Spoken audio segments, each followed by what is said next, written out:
कपास की उन्नतशील किस्में 2024 में आपको कपास की कौन सी वैरायटी लगाना चाहिए।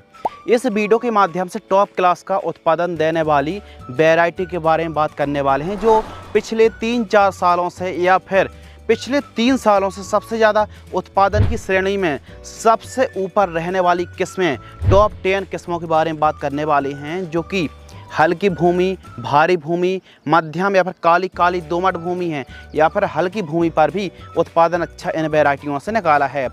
एवं जो सिंचाई के साधन है, मध्यम सिंचाई है या फिर हल्की सिंचाई है या फिर थोड़ा सा सिंचाई के साधन अच्छे भी हैं, वहाँ पर भी उत्पादन इन किस्मों का अच्छा निकला है।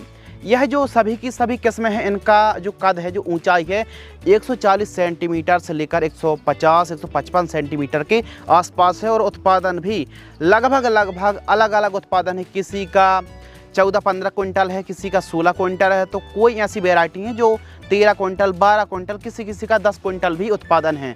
तो कैसा उत्पादन है, कितने दिन में तैयार हो जाती हैं, क्या इनकी खासियत है, कौन सी वैरायटी है, संपूर्ण जानकारी साझा करने वाले हैं।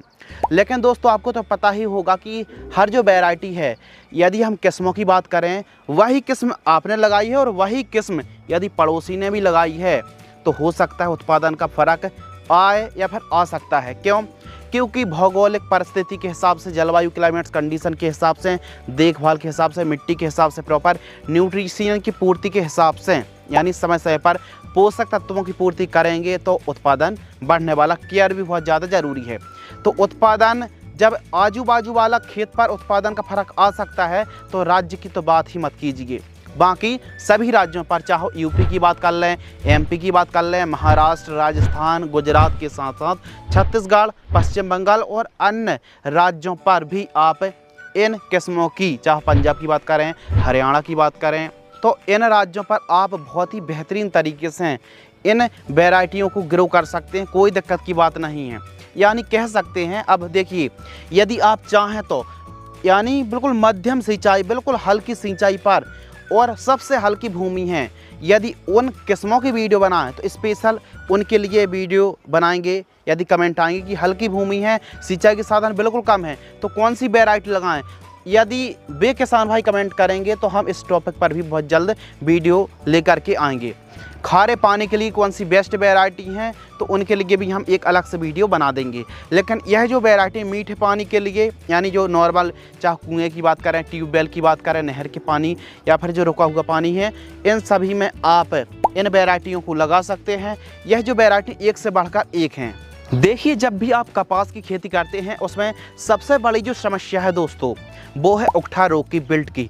तो देखिए, ऐसा तो कोई दवाई नहीं है कि एकदम, यानी आपने रात में दवाई डाली और सुबह उठ कर देखी तो एकदम फसल हरी भरी, ऐसा नहीं है। देखिए, प्रॉपर आपको स्टडी करनी पड़ेगी। उकठा बिल्ट की कोई भी दवाई नहीं है, लेकिन बिल्ट को रोका जा सकता है। जी हाँ दोस्तों, और इसके लिए रासायनिक भी दवाई काम करेगी, ऑर्गेनिक दवाई भी काम करेगी।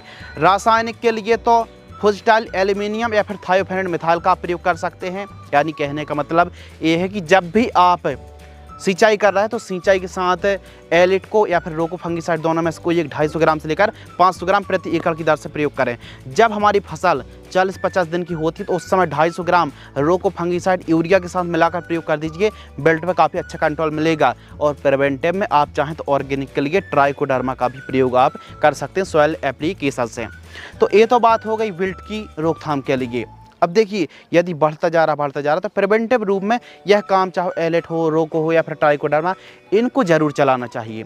इसके अलावा डिस्टेंस, कितनी दूरी पर आपको इन किस्मों को लगाना चाहिए, तो पौधे से पौधे की दूरी आपको 2 फीट रखनी है, 2 फीट। और लाइन से लाइन की दूरी, सेंटर से सेंटर की दूरी आपको 4 फीट, 4.5 फीट के आसपास रखनी चाहिए। 4.5 फीट डिस्टेंस काफ़ी अच्छा। 1 एकड़ में आपको 800 ग्राम से लेकर 900 ग्राम सीड्स की रिक्वायरमेंट पड़ने वाली है।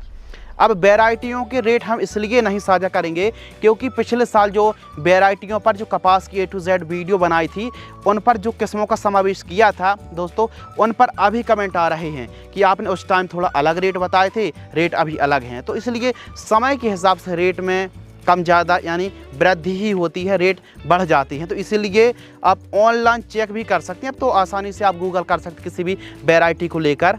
इसके अलावा आपके लोकल पर शॉप पर, नज़दीक जो मंडियां हैं, फर्टिलाइज़र शॉप हैं, वहाँ पर रेट क्या चल रहे हैं कपास के बीज के, वो हमें कमेंट्स करके बताएं। और कमेंट्स आप करेंगे तो अन्य किसान भाइयों की भी मदद होगी। प्राइस लिस्ट यदि आप कमेंट करना चाहते हैं तो आप ज़रूर कर सकते हैं। आप किस राज्य से हैं, राज्य का नाम यानी सिटी का नाम, और साथ ही कौन सी वैरायटी है और उस वैरायटी का रेट कितना है, और आपने यदि लगा रखी है तो उत्पादन भी कितना निकाला, यह है ज़रूर साझा करें अपना अनुभव, ताकि अन्य किसान भाइयों की भी हेल्प हो सके। बाकी अलग अलग राज्य के हिसाब से कीमतें कम ज़्यादा होती रहती हैं। तो कपास की खेती आप कर रहे हैं तो इसका जो सही समय है अप्रैल से स्टार्ट हो जाता है, और अप्रैल मई जून यानी अप्रैल मई महीने पर बहुत ज़्यादा कपास की बुआई हो जाती है, यानी मानसून आगमन से पहले कपास की बुआई शुरू हो जाती है। एक एक बीज की आपको बुआई करनी है दोस्तों। और वैरायटी की बात आती है कि कौन सी किस्म को लगाना चाहिए, तो आइए समझते हैं। हम ज़्यादा डिटेल में नहीं जाएंगे क्योंकि वीडियो बहुत लंबी हो सकती है, तो इसीलिए सबसे अच्छा उत्पादन देने वाली किस्में जिनमें फ्लावरिंग फ्रूटिंग अच्छे से सेट हों, उत्पादन बढ़िया हो, तो इन किस्मों को आप लगा सकते हैं। नंबर 1 पर जो हमने किस्म रखी है राशि की RCH 926 जो वैरायटी आती है, मई जून पर लगा सकते हैं आप। मध्यम सिंचित इलाकों पर भी इसका उत्पादन अच्छा निकाला गया है। भारी भूमि हो मध्यम भूमि हो, दोनों प्रकार की सोइल पर सभी राज्यों पर इस किस्म को लगा सकते हैं। और इसका जो उत्पादन है 15 क्विंटल के आसपास उत्पादन देखने के लिए मिलता है। उत्पादन कम ज़्यादा भी हो सकता है।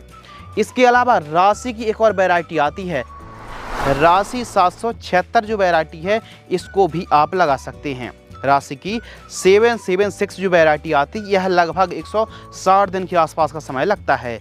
अप्रैल से मई के महीने पर आप लगा सकते हैं। इसका उत्पादन 14 से 16 क्विंटल, और हल्की भूमि मध्यम भूमि भारी भूमि पर आप इन किस्मों को लगा सकते हैं। इसके अलावा नंबर 3 पर जो हमने किस्म रखी है निजुबिडू सीड्स की राजा के नाम से आती है। यह किस्म भी काफ़ी राजा जो वैरायटी बढ़िया वैरायटी है, और उसका जो फैलाव है वो भी काफ़ी देखने के लिए बढ़िया मिलता है, तो इस वैरायटी को भी आप लगा सकते हैं। इसके अलावा राशि की एक और वैरायटी है 659 किस्म, तो इस वैरायटी को भी आप लगा सकते हैं। पिछले काफ़ी समय से इस वैरायटी का उत्पादन अच्छा निकाला जा रहा है, लेकिन कुछ वैरायटी जो ओल्ड वैरायटी हो चुकी है राशि की, उन पर रोग बीमारी का प्रकोप आता है। और फिर तो सभी वैरायटियों पर रोग बीमारी का प्रकोप, यदि एरिया में गुलाबी सुंडी का प्रकोप बढ़ता है तो ऐसी कंडीशन पर सभी प्रकार की जो रोग बीमारी है उनका प्रकोप भी हो सकता है। तो इसीलिए आजकल मार्केट में कोई कितना भी बताए कि इसमें बीमारी या फिर हरा मच्छर का प्रकोप होता है या फिर नहीं होता है, तो बिल्कुल भी आप ना मानें। सभी वैरायटियों पर प्रकोप हो सकता है, यानी जो नई वैरायटी हैं उन पर हो सकता है कि रेजिस्टेंस हो। राशि सीड्स की जो पुरानी वैरायटी हैं दोस्तों, आपको बता दें कि उन पर हरा मच्छर या फिर गुलाबी सुंडी का प्रकोप हो भी जाता है, तो इसलिए स्प्रिंग शेड्यूल आपको बहुत ही बेहतरीन तरीके से स्प्रिंग शेड्यूल चलाना चाहिए। और देखिए राशि सीड्स की जो ओल्ड वैरायटी उन पर रोग बीमारी का प्रकोप आता भी है, लेकिन उत्पादन अच्छा है, लेकिन धीरे धीरे उत्पादन भी घट रहा है। लेकिन यह जो किस्में हैं, यह किस्में अच्छा उत्पादन देने वाली किस्मों में से एक हैं। इसके अलावा क्रिस्टल की CCH जो वैरायटी आती है 09, क्रिस्टल की यह जो 09 वैरायटी है, इसकी हाइट मध्यम होती है, यानी बहुत ज़्यादा हाइट नहीं होती है। लेकिन यदि इन किस्मों में फ्लावरिंग ड्रॉपनेस की समस्या आ रही है तो फ्लावरिंग स्टेज से 5 दिन पहले एक टॉनिक आती अल्फा नेफ्थिल एसिटिक एसिड, जैसे बायर कंपनी की प्लानोफिक्स में भी यही टेक्निकल मिल जाता है। आपको 4 से 5 ml 15 लीटर पानी घोल करके स्प्रिंग करेंगे तो ड्रॉपनेस की समस्या बिल्कुल भी नहीं आएगी। इसके अलावा इस वैरायटी को भी आप लगा सकते हैं दोस्तों। निजुबिडू सीड्स की 9013 जो वैरायटी है, यानी NCS 9013 BT2 वैरायटी को भी आप लगा सकते हैं। यह वैरायटी भी पर्सनली काफ़ी अच्छी वैरायटी लगी है, इस किस्म को आप लगा सकते हैं। इसके अलावा राशि की 773 वैरायटी भी पुरानी है, लेकिन है बहुत बढ़िया। अब यह जो 773 वैरायटी है, यह अजीत 155 की तुलना पर हम अगर कंपेयर करें 773 को राशि से, यदि अजीत की 155, तो यह जो दोनों वैरायटी उनका उत्पादन हमको काफ़ी फील्ड पर काफ़ी एरिया पर लगभग सेम दिखा है। तो राशि 773 को भी लगा सकते हैं, अजीत की 155 को भी लगा सकते हैं।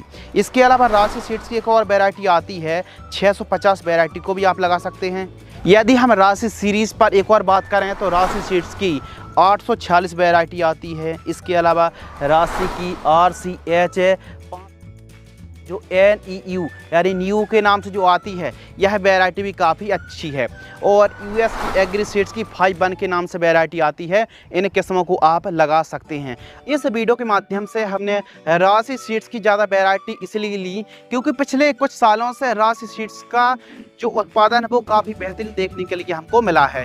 यदि आप भी कपास की खेती कर रहे हैं तो इन वैरायटियों की बुआई कर सकते हैं। और हमारी बहुत जल्द A to Z वीडियो कपास की उन्नत खेती पर बहुत जल्द डिटेल्स हैं, विश्लेषण के साथ A to Z वीडियो आने वाली है, तो उस वीडियो का भी आप इंतजार कर सकते हैं। बहुत जल्द हम न्यू वीडियो लाने वाले हैं कपास की A to Z जानकारी। यदि आपको यह वीडियो पसंद आती है तो वीडियो को लाइक करें, चैनल को सब्सक्राइब करें। धन्यवाद।